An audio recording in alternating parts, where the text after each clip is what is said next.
Recuperata la moto dal leggero letargo invernale, oggi sabato 28 febbraio attraverseremo il confine di regione tra Lombardia e Veneto e di provincia tra Brescia e Verona. Ci dirigeremo in uno dei borghi più belli e suggestivi d'Italia. La sua conformazione urbana risale al periodo longobardo tra il VI e l'VIII secolo d.C. Deve infatti il suo nome proprio alla lingua del popolo germanico che fondò un primitivo insediamento fortificato.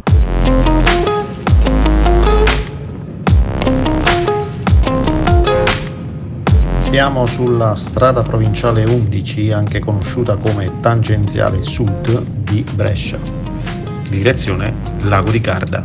Su questa strada prestate particolare attenzione ai limiti di velocità in quanto ci sono diversi punti di rilevamento.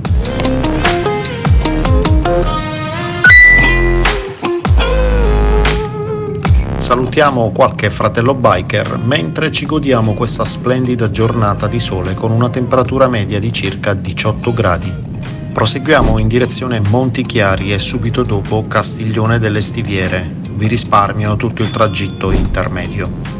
Giungiamo nei pressi dello stabilimento Steril Garda Alimenti SpA, una società italiana che opera nel settore alimentare e che vale la pena citare. È un'azienda attiva nella produzione di latte e suoi derivati e succhi di frutta. È il quarto produttore italiano di latte dopo Parmalat Granarolo, centrale del latte d'Italia.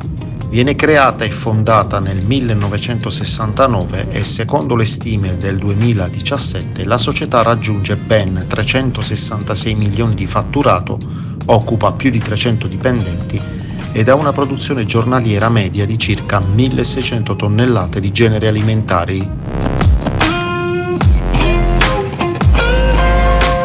Dalla strada provinciale 8 raggiungiamo San Cassiano. Raggiungiamo Solferino e poi puntiamo subito sulla strada provinciale 12, strada provinciale 15, la strada dei vini, dei vigneti e dei sapori mantovani. Andatura lenta e tranquilla per ammirare e godersi il panorama. Ampi campi di verde e vigneti sparsi qua e lì.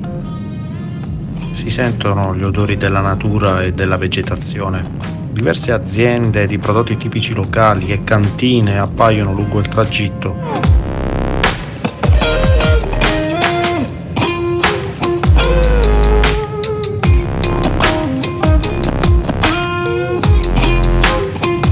Bene, se con gli indizi iniziali non siete riusciti a intuire quale posto avremmo visitato in questo viaggio, eccoci qui all'ingresso di Borghetto sul Mincio, una frazione di Valeggio sul Mincio.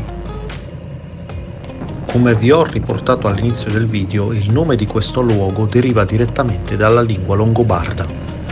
Il termine insediamento fortificato viene comunemente tradotto in borghetto. Sin dai tempi dell'antichità questo luogo era utilizzato per guadare il fiume Mincio, cioè attraversare su basso fondale il fiume. Nelle epoche successive, ed in particolare in epoca scaligera e poi successivamente in quella viscontea, il luogo ha visto un totale ammodernamento con la costruzione di un ponte, un castello e un serraglio. È proprio in quei tempi che si fa risalire la sua fortificazione e la trasformazione da un borgo cittadino ad un borgo fortificato. Quello che stiamo percorrendo in questo momento è il Ponte Lungo, così comunemente chiamato dagli abitanti. Si tratta invece del famoso Ponte Visconteo. È lungo 650 metri, largo 25 e ha una quota di 9 metri sopra il livello del fiume. Si collega con il sovrastante castello scaligero che domina tutta la vallata, con le sue due alte cortine merlate. Costituiva un complesso fortificato detto serraglio e che era a guardia dell'intero fiume.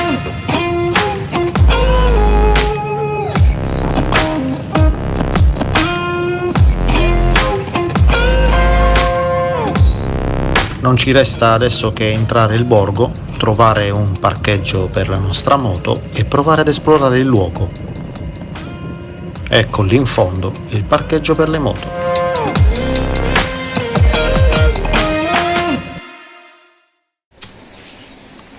Bene, abbiamo parcheggiato la moto. Oggi abbiamo con noi anche i nostri nuovi adesivi. Ora provvederò a porne uno per attestare la nostra presenza. Ecco qui, perfetto. Sopra di noi abbiamo gli svalvolati on the road e Africa Twin, la meta è partire. Direi che siamo proprio in ottima compagnia.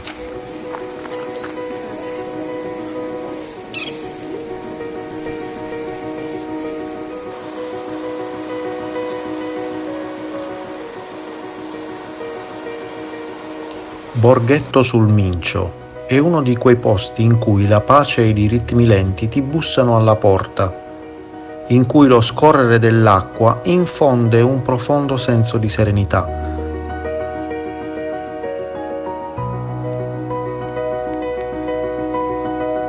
La natura che circonda il luogo e la cornice costituita dalle mura caratteristiche degli edifici ti avvolgono e ti fanno proprio sentire in armonia con il contesto. L'acqua del fiume si insinua nei canali che solcano la base del borgo fino a raggiungere una serie di mulini, alcuni dei quali funzionano ancora. La chiesa parrocchiale dedicata a San Marco Evangelista, edificio affiancato da una torre campanaria di epoca scaligena che contiene una campana risalente, pensate, all'anno 1381, una delle più antiche del Veronese. All'inizio del 1400 divenne parte della Repubblica di Venezia, fu successivamente teatro del passaggio dei francesi nell'ambito della guerra di successione spagnola.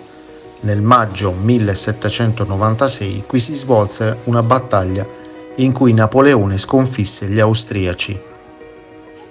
Nel XIX secolo Borghetto si trovò coinvolta nelle guerre del periodo risorgimentale. Aprile 1848 si ebbe uno scontro fra piemontesi e austriaci, i quali durante la loro ritirata guastarono il ponte di legno. In seguito alla seconda guerra d'indipendenza, Borghetto, trovandosi sulla destra del fiume Mincio, venne assegnata al Regno d'Italia, mentre il resto del capoluogo comunale rimase al Regno Lombardo-Veneto.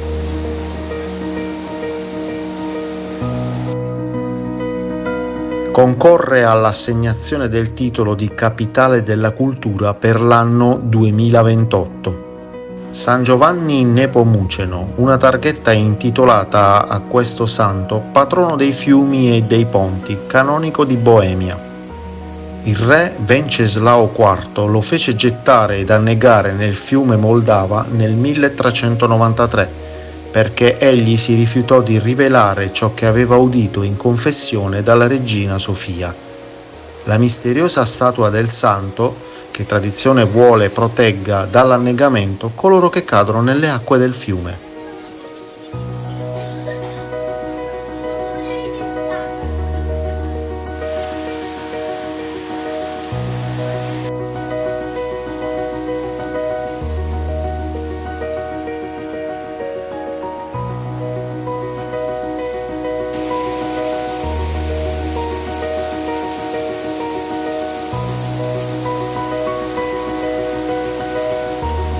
Edificato sulle rive del fiume Mincio, nella valle cinta dalle colline moreniche, è sicuramente la frazione più conosciuta di Valeggio sul Mincio, per diversi motivi storici, paesaggistici e monumentali, che rendono questo luogo così interessante da vantarne il recente inserimento nel club dei borghi più belli d'Italia. Grazie per essere stati con noi.